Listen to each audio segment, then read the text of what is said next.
Pilipinas, updated ka na ba? Sara, duguan daw na pumunta sa bahay niya. Derek kay Richard, di ako sang-ayon na manakit ka ng babae. Maagap na lininaw ni Derek Ramsey ang chikang duguan pumunta si Sara Labati sa bahay nila ni Ellen Adarna para humingi ng tulong.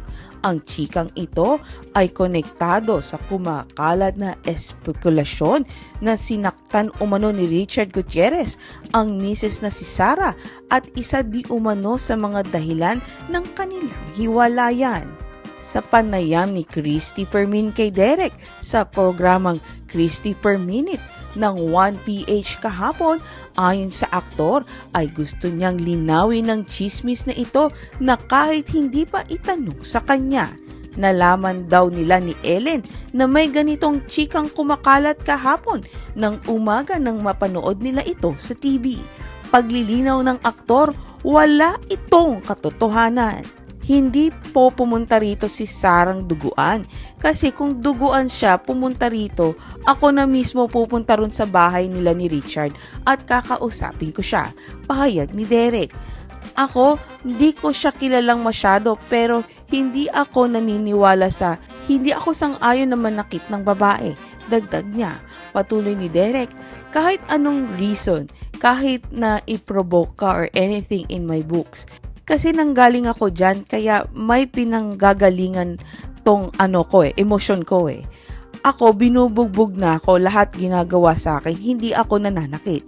Kaya kung totoong pumunta raw si Sara sa kanila na duguan, ay hindi siya basta-bastang tatahimik lang at gagawa niya ito ng aksyon mismo. Inamin naman niyang maraming beses nang nakapunta si Sara sa bahay nila dahil kaibigan nito ni Ellen at ang mga anak nila ay nag-aaral sa same school. Nagpunta na raw si Sara kamakailan sa kanila dahil may collaboration ito kay Ellen at isa pang friend nila, pero hindi raw duguan ang misis ni Richard. She was her beautiful self. Yes, payat siya. Mas payat siya from before, pero walang ganon, say ng aktor. Dahil nadamay na rin siya sa issue ng hiwalayan ni na Richard at Sara, ay nagbigay ng opinyon at payo si Derek tungkol dito. Can I just add, Nay Christy, ayokong makisawsaw sa mga ganyang klaseng mga issue kasi it's none of my business.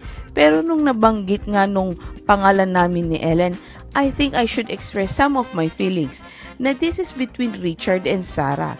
I think all parties should keep quiet kasi in my experience, people who talk more are the ones na may itinatago. Both parties naman are keeping quiet and it's sad na may ganito. Pahayag ni Derek tungkol sa breakup issue ni na Sara at Richard. Payo ng aktor, nakakaawa yung mga bata. Dapat tahimik na lang. Pilipinas, updated ka na ba? Sara, duguan daw na pumunta sa bahay niya. Derek kay Richard, di ako sang-ayon na manakit ka ng babae. Maagap na lininaw ni Derek Ramsey ang chikang duguan pumunta si Sara Labati sa bahay nila ni Ellen Adarna para humingi ng tulong. Ang chikang ito ay konektado sa kumakalat na espekulasyon na sinaktan umano ni Richard Gutierrez, ang misis na si Sara, at isa di umano sa mga dahilan ng kanilang hiwalayan. Sa panayam ni Christy Fermin kay Derek sa programang Christy Per Minute ng 1PH kahapon, ayon sa aktor ay gusto niyang linawin ng chismis na ito na kahit hindi pa itanong sa kanya. Nalaman daw nila ni Ellen na may ganitong chikang kumakalat kahapon ng umaga nang mapanood nila ito sa TV. Paglilinaw ng aktor, wala itong katotohanan. Hindi po pumunta rito si Sarang duguan. Kasi kung duguan siya pumunta rito, ako na mismo pupunta ron sa bahay nila ni Richard at kakausapin ko siya. Pahayag ni Derek. Ako, hindi ko siya kilalang masyado pero hindi ako sang-ayon na manakit ng babae. Dagdag niya.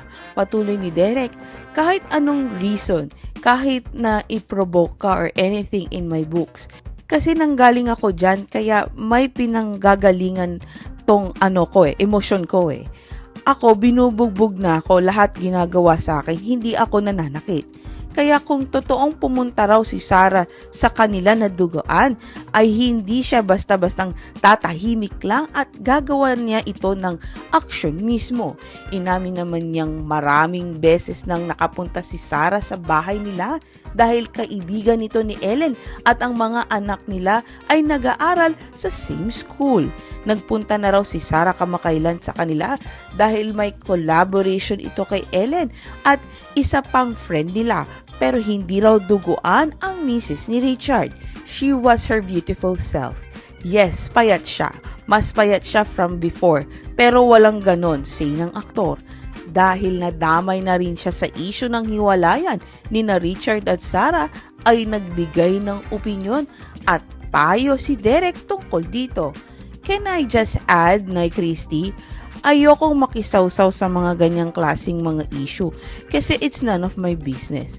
Pero nung nabanggit nga nung pangalan namin ni Ellen, I think I should express some of my feelings na this is between Richard and Sarah.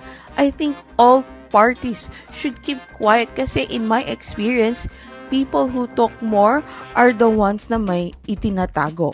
Both parties naman are keeping quiet and it's sad na may ganito. Pahayag ni Derek tungkol sa breakup issue ni na Sarah at Richard.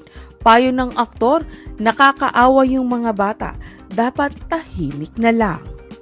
Pilipinas, updated ka na ba? Sarah, duguan daw na pumunta sa bahay niya. Derek kay Richard, di ako sang-ayon na manakit ka ng babae. Maagap na lininaw ni Derek Ramsey ang chikang duguan pumunta si Sarah Labati sa bahay nila ni Ellen Adarna para humingi ng tulong. Ang chikang ito ay konektado sa kumakalat na espekulasyon na sinaktan umano ni Richard Gutierrez, ang misis na si Sarah at isa di umano sa mga dahilan ng kanilang hiwalayan. Sa panayam ni Christy Fermin kay Derek sa programang Christy Per Minute ng 1PH kahapon, ayon sa aktor ay gusto niyang linawin ng chismis na ito na kahit hindi pa itanong sa kanya. Nalaman daw nila ni Ellen na may ganitong chikang kumakalat kahapon ng umaga nang mapanood nila ito sa TV. Paglilinaw ng aktor, wala itong katotohanan. Hindi po pumunta rito si Sarang duguan. Kasi kung duguan siya pumunta rito, ako na mismo pupunta ron sa bahay nila ni Richard at kakausapin ko siya. Pahayag ni Derek. Ako, hindi ko siya kilalang masyado pero hindi ako sang-ayon na manakit ng babae. Dagdag niya. Patuloy ni Derek, kahit anong reason, kahit na i-provoke ka or anything in my books, kasi nanggaling ako dyan, kaya may pinanggagalingan tong emosyon ko eh. Ako, binubugbog na ako, lahat ginagawa sa akin, hindi ako nananakit. Kaya kung totoong pumunta raw si Sarah sa kanila na duguan, ay hindi siya basta-bastang tatahimik lang at gagawa niya ito ng aksyon mismo. Inamin naman niyang maraming beses nang nakapunta si Sarah sa bahay nila dahil kaibigan nito ni Ellen at ang mga anak nila ay nag-aaral sa same school. Nagpunta na raw si Sarah kamakailan sa kanila dahil may collaboration ito kay Ellen at isa pang friend nila. Pero hindi raw duguan ang misis ni Richard. She was her beautiful self. Yes, payat siya. Mas payat siya from before. Pero walang ganon, say ng aktor. Dahil nadamay na rin siya sa issue ng hiwalayan ni na Richard at Sarah, ay nagbigay ng opinyon at payo si Derek tungkol dito. Can I just add, Nay Christy? Ayokong makisawsaw sa mga ganyang klaseng mga issue kasi it's none of my business. Pero nung nabanggit nga nung pangalan namin ni Ellen, I think I should express some of my feelings na this is between Richard and Sarah. I think all parties should keep quiet kasi in my experience, people who talk more are the ones na may itinatago. Both parties naman are keeping quiet and it's sad na may ganito. Pahayag ni Derek tungkol sa breakup issue ni na Sarah at Richard. Payo ng aktor, nakakaawa yung mga bata, dapat tahimik na lang.